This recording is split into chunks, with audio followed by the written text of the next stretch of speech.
Assalamualaikum warahmatullahi wabarakatuh. Raditu billahi rabba wa bil islami dina wa bi Muhammadin nabiyya wa rasulah. Rabbi israh li sadri wa yassir li amri wahlul 'uqdatam min lisani yafqahu qawli. Perkenalkan, nama saya Eka Saputri, NPM 095158041966, kelas A, semester 6, Prodi Ilmu Administrasi Publik, Fakultas Ilmu Sosial dan Ilmu Politik, Universitas Muhammadiyah Sidrani Rapang. Baik, saya akan menjelaskan definisi hukum administrasi negara menurut para ahli. Pertama, Prajudi Atmo Sudirjo merumuskan hukum administrasi negara sebagai hukum yang mengenai pemerintah beserta aparatnya yang terpenting yakni administrasi negara. Selanjutnya, dikatakan bahwa hukum administrasi negara mengatur wewenang, tugas, fungsi, dan tingkah laku para pejabat administrasi negara yang bertujuan untuk menjamin adanya administrasi negara yang bonafit, artinya yang tertib, sopan, berlaku adil dan objektif, jujur, efisien, dan fair. Dinyatakan juga bahwa hukum administrasi negara itu merupakan hukum mengenai administrasi negara dan hukum hasil administrasi negara. Pada dasarnya dapat dibedakan dalam dua klasifikasi, yakni hukum administrasi negara heteronom dan hukum administrasi negara yang otonom.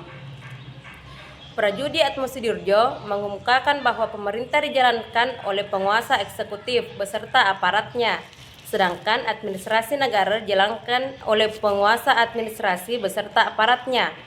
Oleh karena itu, Indonesia berdasarkan ketentuan Undang-Undang Dasar 1945, kekuasaan eksekutif dan administrasi berada dalam satu tangan, yakni Presiden. Kedua, Ulters mengemukakan bahwa hukum administrasi negara adalah hukum yang menguji hubungan hukum istimewa yang bila diadakan akan memungkinkan para pejabat administrasi negara melakukan tugas mereka yang khusus. 3. Dimok. Hukum administrasi negara adalah hukum yang mempelajari bagian dari administrasi umum yang mempunyai lapangan yang lebih luas, yaitu suatu ilmu pengetahuan yang mempelajari bagaimana lembaga mulai dari suatu keluarga hingga perserikatan bangsa-bangsa disusun, digerakkan, dan dikemudikan. Keempat, Oppenheim mengemukakan bahwa hukum administrasi negara adalah suatu gabungan ketentuan-ketentuan yang mengikat badan-badan yang tinggi maupun rendah apabila badan-badan itu menggunakan wewenang yang telah diberikan kepadanya oleh hukum tata negara. Hukum administrasi negara menggambarkan negara dalam keadaan bergerak. 5. JHP Beltefroid menyatakan bahwa hukum administrasi negara adalah keseluruhan aturan-aturan tentang cara bagaimana alat-alat perlengkapan pemerintahan dan badan-badan kenegaraan serta majelis-majelis pengadilan khusus yang diserahi Pengadilan Tata Usaha Negara hendaknya memenuhi tugasnya. 6. Bahsan Mustafa menurutnya, hukum administrasi negara adalah sebagai gabungan jabatan yang dibentuk dan disusun secara bertingkat yang diserahi tugas melakukan sebagian dari pekerjaan pemerintahan dalam arti luas yang tidak diserahkan pada badan pembuat undang-undang dan badan kehakiman. Selanjutnya, pengertian asas legalitas. Asas legalitas adalah suatu jaminan dasar bagi kebebasan individu dengan memberi batas aktivitas apa yang dilarang secara tepat dan jelas. Asas ini juga melindungi dari penyalahgunaan wewenang hakim, menjamin keamanan individu dengan informasi yang boleh dan yang dilarang.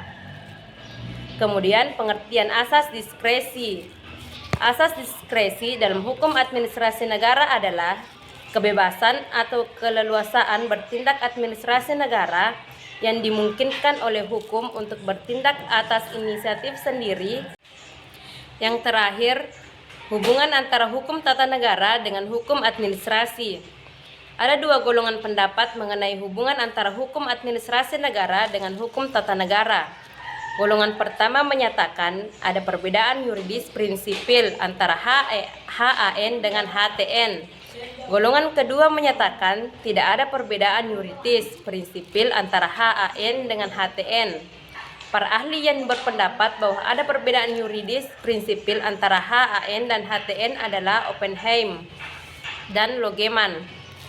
Sedangkan pendapat kedua yang menyatakan tidak ada perbedaan yuridis prinsipil antara HAN dan HTN diikuti oleh Prince dan Prajudi Atmosidirjo. HTN merupakan kumpulan peraturan-peraturan hukum yang membentuk alat-alat perlengkapan negara dan memberikan kepadanya wewenang yang membagikan tugas pekerjaan dari pemerintah modern antara beberapa alat perlengkapan negara di tingkat tinggi dan tingkat rendah. Sedangkan HAN adalah sekumpulan peraturan-peraturan hukum yang mengikat alat-alat perlengkapan yang tinggi maupun yang rendah dalam menggunakan wewenangnya yang telah diberikan atau ditetapkan dalam HTN. Itulah tadi dari saya, lebih dan kurangnya mohon dimaafkan. Billahi fi sabilil haq, fastabiqul khairat. Assalamualaikum warahmatullahi wabarakatuh.